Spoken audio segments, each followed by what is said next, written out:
Allô, bonjour les amis. Ça va, il faut que tout le monde entend et que le live a commencé. Hein. Tout le monde est là. On va faire des choses là. Je vais la matinée avec les gars. Il est matin ici et probablement très très sombre, mais très nuit chez vous. Voilà, donc la matinale. Bon, il n'y a pas de voiture. Voilà, bonjour à vous tous. Voilà le Japon avec le soleil. Aujourd'hui le soleil est levé. Voilà, le soleil levant. On va tourner un peu la caméra. Salut. Bonjour les amis. Alors quand vous mettez les saluts, mettez un peu le drapeau du pays. Ça va m'aider à vous saluer depuis votre position. Michel Abba. Abba, ça sonne un peu guinéen. Je ne sais pas si je me trompe. Soit saluer depuis la Guinée si c'est le cas. Voilà, donc on va faire une petite introduction. Aujourd'hui on va parler, le thème que j'ai mis c'est la technique la plus sûre et la plus rapide d'immigrer au Japon. Donc là j'ai des documents que j'ai mis sur la main là. Je vais le montrer un peu rapidement, mais c'est ça qu'on va parler. Pendant que moi je marche comme ça dans mon quartier. Il y a un monsieur qui dit mais comment je traverse la route, je passe pas sur les bonnes blanches. Ça fait 9 ans et 3 ans que j'habite dans le quartier. Je prends les voies où il n'y a pas beaucoup de voitures, il n'y a pas de voitures du tout pour éviter les bruits. Lui je lui explique un truc, c'est la route qui l'intéresse quoi. Comme s'il était un enfant qui traversait pour la première fois la route. Ah, ok, super, depuis le cas, je vois Guinée, Côte d'Ivoire, ouais, les gars, c'est comme l'esprit est beau. On est calé dans la sensualité céleste toujours avec LDR au Japon. Voilà, aujourd'hui je vais au boulot encore, je vais travailler 1 ou 2 fois dans la semaine, comme ça je vais physiquement au boulot. Donc aujourd'hui c'est mercredi, donc je vais là-bas. Voilà, donc c'est un peu ça. Donc voilà, tout à l'heure je parlais des informations, enfin des documents. Pendant qu'on marche, je vais vous montrer. Après je vais faire une vidéo où ça ne sera pas aussi en volant quoi. On va faire sur l'ordinateur et bien vous expliquer avec le nombre. Mais déjà je vous donne les informations de base. C'est bon, le son est bon, tout le monde m'entend. Comme j'ai mis les écouteurs, j'ai pas forcément de retour quoi. À cause du micro, ça va, on m'entend bien. Il y a du racisme partout. Vous n'êtes pas fatigué de poser la question du racisme. Il y a du racisme même dans mon village en Côte d'Ivoire, il y a du racisme. Donc faut pas nous embrouiller avec le racisme. Ok, le son est bon. Là je suis sur le pont encore, je vais faire comme la dernière fois, je vais marcher un peu plus, aller à une station de plus. Sinon je suis à 1 minute de ma station à pied. Je vais marcher environ 5 minutes pour vous donner toutes ces informations là. Bon donc partagez, mettez les cœurs parce que c'est une information importante. Pourquoi je parle beaucoup d'immigration ces derniers temps là, oui, du travail au Japon. La raison aussi derrière c'est pour nos frères africains en Côte d'Ivoire, en Guinée, au Mali, au Sénégal. Quand on pense immigration, beaucoup mettent de l'argent à côté. Les voyages qu'ils font là, c'est pas loin. Passer par la Libye, le Maroc, peut-être où ça, Tunisie, je sais plus, le nord de l'Afrique là-bas. Et puis prendre la Méditerranée, ça coûte de l'argent, tu vois. Voilà. Ça coûte assez d'argent et ils n'ont pas l'information que l'Asie aussi c'est quelque chose à exploiter. Donc c'est la même somme d'argent que vous mettez pour aller, mais qu'ils mettent, je pense que parmi vous, ceux qui me suivent, il n'y a pas beaucoup qui font ça. C'est la même somme d'argent qu'ils mettent pour aller passer par la mer, pour aller en Italie. Cette même somme-là pourrait être utilisée de façon légale, okay, pour d'autres pays en Asie. Moi je vis au Japon, je ne parle pas que du Japon. Hein. On va dire, moi je vis au Japon, mais vous pouvez migrer en Corée du Sud, qui est un super pays. Pourquoi pas aussi à Singapour qui accueille aussi beaucoup d'étrangers même si c'est un petit pays. Voilà, on va prendre cette voie là juste pour le direct quoi. Voilà, donc ils vont généralement, ils atterrissent en Italie, ils apprennent une nouvelle langue. Donc les gens qui ont peur des langues étrangères, mais ils passent par la mer pour aller apprendre l'italien. L'italien c'est pas le français, n'est-ce pas? Voilà, donc forcément tu vas apprendre. Peut-être que l'alphabet tu connais avec les A, B, C, D et tout. Mais forcément tu vas apprendre l'italien. Donc si tu es prêt à dépenser tout cet argent là et puis à apprendre une nouvelle langue, alors je ne comprends pas pourquoi on ne pourrait pas faire pareil avec les langues qu'on apprend en Asie. Ok, c'est vraiment mon message qui est là. Voilà, donc là je vais essayer de lire vos commentaires, mais je vais exposer, vous présenter ce que j'ai à présenter. Le papier que je voulais vous présenter est tombé. Heureusement que j'ai choisi ça à temps quoi. Voilà. Donc, on va parler du moyen le plus sûr et le plus rapide pour venir au Japon, pour migrer au Japon. Donc, pour aller directement, pour ceux qui aiment vraiment les choses rapides, au Japon, ça a commencé comme ça, mon exposé a commencé. Hein. Ok. Au Japon, la lumière me fatigue, voilà. Oh, chut. Give me few seconds. Je vais passer les écouteurs, voilà. Partagez, mettez les cœurs. Voilà, pour venir au Japon, c'est pas comme dans les autres pays. On prend l'exemple pour que vous compreniez. Hein. Quand vous voulez peut-être voyager pour aller rendre visite à un parent en France, quand vous voulez faire du tourisme en France pour aller voir un parent, quel est le système normalement? Depuis le pays, depuis la Côte d'Ivoire, le Cameroun, le Gabon, on postule ou bien on applique à l'immigration. Donc vous faites une demande de visa touriste à l'immigration directement comme ça, ok? Il y a Greg qui veut participer. Alors on va ajouter Greg. Donc vous faites demande à l'immigration. Au Japon, vous ne pouvez pas aller directement à l'immigration. Vous n'avez pas accès directement à l'immigration. C'est la personne qui vous reçoit, c'est l'école qui vous reçoit, c'est l'entreprise qui vous reçoit, qui fait une demande de certificat d'éligibilité. Le certificat d'éligibilité, c'est ça qui vous permet de venir au Japon. Et c'est la personne qui vous reçoit, c'est l'entreprise qui vous reçoit, qui doit et qui peut faire cette demande-là. Donc c'est la personne, est-ce que la personne paye ses impôts? Est-ce que la personne a une grande maison? Est-ce que la personne peut recevoir des invités à la maison? C'est ces informations-là que l'immigration vérifie. Donc on ne va pas directement de chez X à l'immigration. Non, non, vous passez de chez X à Y. Y, c'est-à-dire, bon, on va répondre avec moins de mathématiques. Ok. Donc si LD veut partir au Japon, LD ne demande pas l'autorisation au service d'immigration. LD demande l'autorisation ou bien passe par l'entité qui le reçoit. Et c'est cette entité qui le reçoit là qui demande l'autorisation de rentrer au Japon. C'est comme ça que ça se passe. Et une fois que l'immigration donne ce OK là à l'entité qui reçoit LD, la personne reçoit, la personne envoie ça par DHL ou bien par la poste. Et c'est avec ce document là qu'on peut faire, on peut venir au Japon. Donc c'est tous ces films là, une fois qu'on a compris, c'est beaucoup plus facile, c'est beaucoup plus sûr quand on prend le chemin, quand on prend la voie de l'éducation. Venir étudier la langue japonaise. C'est le prétexte qu'il faut donner, ok? Il faut dire que moi je viens au Japon pour étudier la langue pendant 6 mois, pendant 1 an. Donc, c'est l'école de langue. C'est l'école de langue qui va vous faire la demande. Vous parlez pas à l'immigration. C'est le processus qui est là. Le demandeur ne parle pas... Ah, mon micro.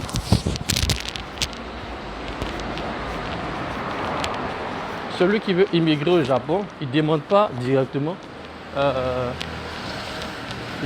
directement comment on dit en français les gars, à l'immigration, ok? Il demande à son école de langue, ok? Et c'est son école de langue qui va faire toutes les démarches nécessaires pour que l'étudiant, la personne, le monsieur qui veut, si vous voulez investir, faites pareil. Il y a un visa qu'on appelle visa d'investisseur. Si vous montrez que vous avez 5 millions de yens, ça fait 25 millions de francs CFA environ. 5 millions de yens sont en 9,2 euros. Ça fait peut-être, je ne sais plus, 5 000 ou 50 000 euros. Je ne sais plus. Vous pouvez calculer sur Google. Donc il y a un visa. Ça c'est une autre parenthèse. Hein, parce que moi je parle, il y a plein d'informations comme ça qui viennent en même temps. Voilà. Ohayo gozaimasu. Donc il y a un autre visa, ok, visa investisseur que vous pouvez utiliser si vous êtes dans le business pour venir vous implémenter au Japon. On va parler de ça plus tard. Là on parle de celui qui est plus rapide, qui est plus sûr. Donc, LD, ou bien, bon, on va dire, la personne qui veut venir au Japon, il ne passe pas par le service d'immigration directement. C'est pas possible, il n'y a pas la route, tu ne peux pas envoyer de courrier à ces personnes. Il faut passer par une autre entité. Et dans le cas échéant, on parle d'une entité pour apprendre la langue. Donc, c'est l'école de langue qui prend tous vos dossiers avec vous. C'est l'école de langue qui se porte garant devant l'immigration pour qu'on vous donne le document pour rentrer au Japon. Et ça c'est très bon, c'est très sûr. Et le Japon est rempli d'Asiatiques. La dernière fois je disais qu'il y avait une grande communauté d'Indonésiens, voilà, ici au Japon. Ok. Donc c'est les mêmes moyens qu'ils utilisent. C'est à force de côtoyer tous ces Asiatiques là que je connais leur méthode de venir au Japon. Voilà pourquoi j'en parle. Ok. Donc c'est comme ça qu'il faut faire. Yoroshiku onegai shimasu. Voilà. Combien coûte à peu près 6 mois de langue? Très bonne question. Donc, le point ici, c'est le papier que je vous montre là. Je vais ouvrir ça. Je suis allé prendre des informations. C'est 3 fiches différentes de 3 écoles différentes. Ok, une fois que vous avez compris le principe, je vais essayer de vous montrer quelques prix. Ce qui est intéressant avec ce que je m'apprête à vous montrer là, c'est que vous ne payez pas l'école de langue dans toute la procédure que vous faites. C'est ça qui fait que c'est intéressant, c'est pourquoi je vais vous partager ça. Ok, vous ne payez pas l'école de langue tant que l'immigration n'a pas donné l'autorisation. C'est-à-dire que l'école de langue accepte que ses agents, que ses employés fassent tout le travail pour vous sans que vous déboursez un seul sou au démarrage. Une fois que l'école a déposé tout à l'immigration et que l'immigration a accepté, voilà un peu le document. Une fois que l'immigration a tout accepté, vous allez recevoir le OK de venir au Japon pour faire la langue. 1 an, 6 mois, 9 mois, ça va dépendre. Et une fois que l'école obtient l'original de ce document-là, ça là, l'original, c'est là maintenant qu'ils vont vous demander de payer. C'est très important cette partie-là, il faut bien comprendre. Vous voyez les bandes blanches, entre parenthèses, ces bandes jaunes là, comme ça là. C'est dans tout le Japon, partout, donc sur toutes les rues là, c'est placé. Et c'est placé pour qui? C'est placé pour les aveugles, parenthèse. Donc ceux qui sont aveugles, qui viennent avec les bois, les cannes, ils utilisent ça pour marcher. Et moi j'ai voyagé dans beaucoup de pays, notamment en Europe, cette bande jaune là. Et j'ai pas vu ça beaucoup. Et même dans la station, là je suis arrivé dans la station de métro. Donc celui qui est non-voyant, même malvoyant, avec sa canne, en marchant sur cette bande là, il peut se débrouiller pour arriver à la station. Et quand il arrive ici, c'est des points comme ça. Donc c'est pour lui dire qu'il y a une intersection. Ok, il y a une intersection. Donc le non-voyant, il marche sur ces bandes jaunes là, comme ça. Et c'est vraiment sensuel, quoi, d'avoir tous ces petites informations, ces petits détails là, dans un pays comme ça. On pense vraiment, les handicapés sont vraiment, ils ne sont pas laissés pour compte ici au Japon. Ok, donc ça c'était l'information que je suis là. Je vais décortiquer, comme j'ai le sac au dos et tout, j'arrive pas. Donc je suis arrivé à ma station là. Je vais marquer une petite pause de 5 minutes pour répéter, pour bien expliquer ce que je suis en train de dire, quoi. Je ne suis pas trop sûr que vous avez bien entendu. Je peux passer même à la boutique là-bas, comme on dit chez nos convenience store, pour acheter un truc. Bon, je vais me caler dans ma position sensuelle. Et puis je vais essayer de vous expliquer tout ça dans les détails encore. Voilà, je suis arrivé à la station. Il est 9h03 au Japon. Donc voilà, on va aller dans les détails. Je pose le sac sensuel. C'est le père de la sensualité, hein, les gars. Tout est sensuel ici. Bon, je vois qu'il y a plein de questions. Je vais faire une pause, respirer un peu, puis essayer de lire vos questions pour répondre à vos... pour vous répondre. En gros, même, il faut un peu d'eau. Hein. Il a trop parlé. Il fait un peu chaud aujourd'hui. Je n'aurais même pas dû mettre les sous-vêtements là. Voilà, c'est Vérin Badama. Vous êtes un bon maître, Marius. Merci les gars. Pendant l'étude, l'école occupe l'hébergement. Donc il y a Dang. Donc le tableau que j'ai montré là, il y a une ligne pour hébergement. Donc tu peux payer ou bien tu peux dire à l'école, envoie-moi une facture sans hébergement. Donc je vais vous représenter ça. Là je lis d'autres questions. Okay. Aussi la parenthèse, il y en a qui disent Elder n'arrive pas à te contacter sur WhatsApp. J'ai 2 WhatsApp et j'ai plein de messages. Donc j'ai une assistante. C'est elle qui répond, c'est elle qui filtre. Donc si vous voulez me contacter directement, voilà les employés qui sont au travail. Si vous voulez me contacter directement, si vous voulez parler avec moi, il va falloir forcément passer pour mon assistante. Et je paye mon assistante, donc vous allez payer aussi. Voilà, c'est un service, c'est un cabinet que nous sommes en train de mettre en place. C'est vrai que beaucoup de choses se passent en ligne, mais ce n'est pas gratuit. Donc si vous voulez avoir des informations personnalisées pour votre cas, si vous souhaitez avoir des informations accurate, comme on dit en anglais, par rapport à vous précis, vous payez une consultation. La consultation, ça coûte 10 000 francs CFA pour le moment. Après 15 euros, je ne sais pas si je ne me trompe pas, ça coûte 15 euros, 10 000 francs CFA. On s'occupe de vous, elle vous prend un calendrier, un rendez-vous, vous payez, vous parlez avec LDR. Ce n'est pas gratuit. Ce qui est gratuit, c'est quand il marche comme ça dans la rue et puis vous donne les informations. Celui qui a pris l'information dedans, c'est pour lui, il est sauvé, il a gagné, il fait sa chose, il s'en va. Celui qui veut m'appeler sur WhatsApp, voir mon visage, il paye la consultation. Point. Il n'y a pas de bavardage là. Il fait encore jour. Le Grand Rig, ok, depuis Tokyo. En tout cas, ça y est, salut les amis, ça fait vraiment plaisir. Et Oussem, j'ai oublié un peu ton affaire. Hein. Voilà. Donc, c'est des petites dédicaces comme ça. Donc, on va retourner au sujet d'aujourd'hui parce que je ne vais pas être trop long.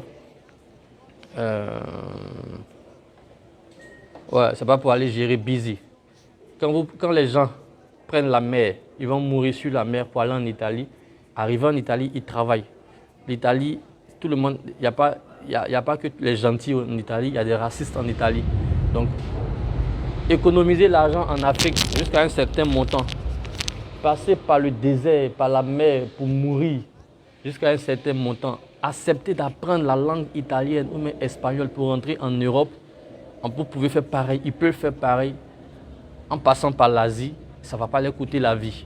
Ça ne va pas aussi leur coûter plus cher que ce qu'ils ont déjà fait en voulant passer par la mer et par le désert. C'est le message qui est ici. Ok? Voilà. Est-ce que le cours de langue, on peut faire un master en réseau? Oui, après le cours de langue, vous pouvez faire des formations. Vous pouvez rentrer à l'université directement parce que tu peux avoir déjà ta licence là-bas et tu viens ici, tu fais l'école de langue 6 mois. Un peu comme au Ghana, comme à Accra. C'est comme ça que beaucoup d'Africains font au Ghana. Tu fais tes 6 mois de langue, 1 an de langue et puis après, tu vas t'inscrire à l'université. Donc, au Japon, il n'y a pas de baccalauréat. Tu passes le test d'entrée de l'université. Donc, une fois, mais 2 fois dans l'année, on ouvre les tests d'entrée à l'université pour aller faire ton master, ta licence. Tu t'inscris à l'université, tu vas passer le test. Si tu as validé, tu rentres à l'université, tu fais ton master. OK? Si tu es venu pour faire le business, il y en a qui viennent, qui sont déjà des hommes, les personnes un peu âgées. OK? Les gens qui ont déjà dans la quarantaine, cinquantaine. Donc, c'est compliqué de partir à l'école encore et tout. Donc, quand vous venez, votre profil, c'est quoi? Votre circuit, c'est quoi? École de langue. Et puis, vous trouvez du travail ici. Comme j'ai dit dans plusieurs vidéos, il y a du travail au Japon. Il faut que vous parlez un peu la langue japonaise pour qu'on puisse vous donner le travail. Donc, vous venez faire votre école de langue. Après école de langue, pendant que vous êtes à l'école de langue, là, 6 mois, bien 1 an, bien 1 an et demi, vous commencez à chercher. Il y a les part-time jobs, les boulots étudiants. Vous avez une carte d'étudiant. Vous commencez. Et en général, les entreprises, vous avez commencé à faire des boulots étudiants, ils veulent vous garder. En général, ils veulent vous garder. Parce que tu connais déjà quelque chose. C'est mieux qu'on te prenne toi, au lieu d'aller prendre un autre qu'on n'a pas encore formé. Toi, tu as été formé en étant étudiant. Et du coup, tu maîtrises maintenant. Et c'est eux-mêmes, ils veulent te garder. Parce que tu comprends le système, tu comprends les projets, tu comprends la langue. Donc, pendant que tu es étudiant, même si tu travailles dans un restaurant, à la fin de ta formation, ton premier métier, le restaurant même veut te garder comme un staff à full time. Ok? Voilà. Donc tout ça c'est possible. Donc on va retourner avec les prix là. Moi je suis un chercheur les gars, je suis un chercheur. C'est ma passion la recherche. Si tu me poses une question sur l'UNESCO, si je ne trouve pas, je vais chercher. Donc ici, j'ai caché un peu le nom des personnes. Hein. C'est les gens qui ont déjà payé ces factures là. Ils sont au Japon. C'est un peu renversé pour vous. Attends, je vais tourner l'écran. Voilà. Je vais tourner l'écran. On y va. Voilà, vous voyez là, la feuille là, ici, j'ai caché un peu le nom des gens, ok? C'est 3 fiches différentes, c'est 3 feuilles différentes. C'est 3 Africains qu'on a aidés, ok? Il y a un Diallo, je pense que lui vient de la Guinée, et il y a 2 Ivoiriens ici, ok? Donc un Guinéen et un Ivoirien. Et chacun a payé le prix, vous voyez le total ici, pour celui-là c'est un peu flou, hein, voilà, 864 yens. Vous pouvez mettre ça sur Google, ok? Pour vous renseigner. Et l'autre il a payé... c'est compliqué, hein? C'est pourquoi j'aime rester à la maison là-bas. L'autre, il a payé 712 yens, ok, 712 000 yens, pardon, ok. Il est au Japon actuellement. Son nom est derrière là-bas, j'ai caché le nom. Attends, je vais cacher pour celui-là aussi son nom, parce que lui, je pense que son nom s'affiche. Bon, vous pouvez voir. Voilà, lui, son nom, c'est, ici, vous voyez légèrement, c'est Diallo, ok. Diallo a payé 960 000 yens. Donc, en fonction de ce que chacun veut faire, il y a un qui vient faire 1 an. 6 mois, il y a un qui vient faire 2 ans et il y a un autre qui vient faire... donc les montants sont là, ok? Donc on va répondre le premier. C'est les gens qui ont déjà payé qui sont ici. Donc le total fait ça. Et dans ce total-là, si vous savez lire en anglais, vous allez voir ici, il y a les frais de scolarité, les frais d'école, les frais pour entrer dans le dortoir, et puis il y a même le frais du dortoir. Ok, voilà. Donc tout ça, c'est dans le tableau. Donc quand vous payez pour... Voilà, quand vous payez pour... comment on dit ça? Pour 1 an, 6 mois, vous pouvez dire à l'école, il faut mettre en même temps... le logement à l'intérieur. Et la facture monte, c'est normal. Si vous payez à l'école, si vous dites à l'école, il faut juste me faire la facture sans mettre le logement, souvent l'immigration va vous demander, mais va demander à l'école où est-ce que vous comptez habiter. Donc il faut montrer une preuve, ok? Il faut montrer une preuve que vous pouvez habiter à vos propres frais quelque part, d'accord? Et ce truc-là, on est en train de mettre un réseau assez clair en place, vraiment précis, quoi. Donc la conclusion de mon live aujourd'hui, le moyen le plus sûr et le plus rapide. Ah, j'oubliais une information avant de conclure. Vous avez 3 rentrées. C'est-à-dire, vous pouvez, dans l'année, là, vous avez 3 chances pour faire ça. OK? Voilà, le yen est baissé. A baissé, pardon. Moi, je suis rentré de la Côte d'Ivoire, ça fait 3 semaines. Et j'étais surpris de voir que le yen est vraiment bas. Celui-là, de 864. Quand je convertissais avant, c'était à 4 millions, presque 4 millions 5 environ de francs CFA. Hier, quand j'ai converti, c'était 3 millions 9. Parce que le yen est en train de baisser. Je ne sais pas pourquoi, si c'est une, on va dire quoi, une stratégie gouvernementale, je ne sais pas. Les économistes, pardon, souvent tu vois le taux monte, le taux descend. Il y a beaucoup de facteurs derrière. Donc actuellement, si vous payez cette scolarité, c'est la bonne période. Parce que le yen descend, le yen perd de la valeur. Okay? C'est comme ça le monde de l'économie. Le yen perd de la valeur. Donc vous payez moins cher en fait. Pour vous, vous payez moins cher. Ok? Ça c'est le premier point. Greg, tu dis tu m'attends mon retour. Petit, il faut me rappeler qu'un chat à la maison. Tu me rappelles qu'un chat en direct comme ça. C'est la nuit à rentrer à la maison. Bon, ok. Donc c'est la bonne saison. Maintenant, ce qui m'apprêtait à dire, il y a 3 périodes, 3 mois dans l'année où l'école de langue ouvre. Donc il y a avril. En avril, ils vont lancer. Avril, mai, juin, juillet. Il y a la rentrée de juin, de juillet. Et puis il y a la rentrée de, je pense, octobre. OK? Donc il y a 3 rentrées. Donc si vous voulez venir en avril, il faut commencer à déposer vos dossiers avant avril. C'est-à-dire peut-être 3, mais 6 mois avant avril. Si vous voulez venir en juin, il faut commencer à déposer. Donc si quelqu'un me contacte aujourd'hui et qu'il veut venir par cette école-là, je connais bien parce qu'on a un de nos doyens qui est là-bas, qui maîtrise, donc il nous aide à faire la collaboration. Chaque école a son coût, hein. C'est le coût d'une seule école, c'est 2 écoles différentes même. Le Diallo là, il est dans notre école, dans une ville, Tokyo, et les autres sont dans une autre ville. Ok? Voilà, mais c'est lui qui les a placés dans ces écoles-là. Donc, si vous voulez venir au Japon en 2022, c'est possible. Il faut préparer cette somme d'argent-là. Et comme j'ai dit, vous ne payez rien tant que vous ne payez pas cette somme-là, tant que le visa, le document qui donne le visa n'est pas sorti. Je reprends. Vous pouvez contacter une école de langue. Je ne sais pas si toutes les écoles de langue font ça, mais celle que je vous ai montrée. OK? Celle que je vous ai montrée, là, les 2 écoles que je vous ai montrées, une sorte de collaboration qui fait qu'ils ne prennent pas l'argent pour faire toute la procédure avec vous. Mais une fois que vous recevez votre document, votre visa, tant que vous n'envoyez pas leur scolarité, vous n'envoyez pas à LDR, vous ne me payez pas à moi. Vous envoyez ça à l'école sur le compte bancaire. Regarde, c'est écrit ici en bas. Attends, je vais tourner encore. Ils ont mis toutes les informations de leur compte bancaire ici. OK? Voilà le chiffre code. Ceux qui parlent anglais, ceux qui connaissent les transactions internationales. C'est là qu'il faut envoyer leur argent. Si vous n'envoyez pas l'argent, ils n'envoient pas l'original de votre visa. Voilà. Donc, vous ne payez pas LDR. OK? Voilà. Donc, les sommes là sont là. Après, je vais faire un petit live encore à l'ordinateur, quoi. Vous montrer l'ordinateur ou bien vous envoyer des photos sur faire un post Facebook. Voilà, vous allez bien comprendre. Donc, qu'est-ce qu'il m'a peut-être dit même? Quand les gens sont en train de passer devant moi. Voilà, ils sont là comme ça. Qu'est-ce que je voulais dire encore? Voilà, donc c'est pour moi le moyen le plus rapide, le moyen le plus sûr d'arriver au Japon. Vous avez 3 chances dans l'année et vous gardez votre argent. Ne vous donnez pas ça à des passeurs. Vous ne donnez pas ça à des gens que vous ne connaissez pas. Vous ne donnez pas ça à des gens pour vous violer sur la route. vous gardez ça sur vous. Quand c'est sorti, voilà pourquoi je dis c'est sûr, quand c'est sorti, c'est là que vous payez. Si ce n'est pas sorti, vous gardez votre argent à Yaoundé là-bas, à Douala, à Cotonou ou bien à Dakar. Voilà, quand c'est sorti, vous envoyez sur le compte directement. Ça c'est clair, voilà. Et puis c'est des écoles de langue, donc chaque école a ses conditions. Hein. Il y en a qui disent qu'ils ne font pas de cours de 6 mois, de moins de 6 mois, quand vous n'êtes pas de l'Asie. Ce n'est pas du racisme, c'est parce que les Asiatiques ont déjà appris un peu le kanji, l'alphabet japonais. Donc les Asiatiques, on leur permet de faire 6 mois de cours. Si un Chinois vient au Japon, vous n'avez pas le même niveau en kanji, en alphabet japonais que lui. Donc lui, on lui autorise à faire 6 mois de cours. Vous, on suppose que vous n'avez jamais fait, vous avez fait A, B, C, D, E, F, G. Donc, il faut faire 9 mois au moins il faut faire 1 an au moins. C'est eux qui fixent les conditions.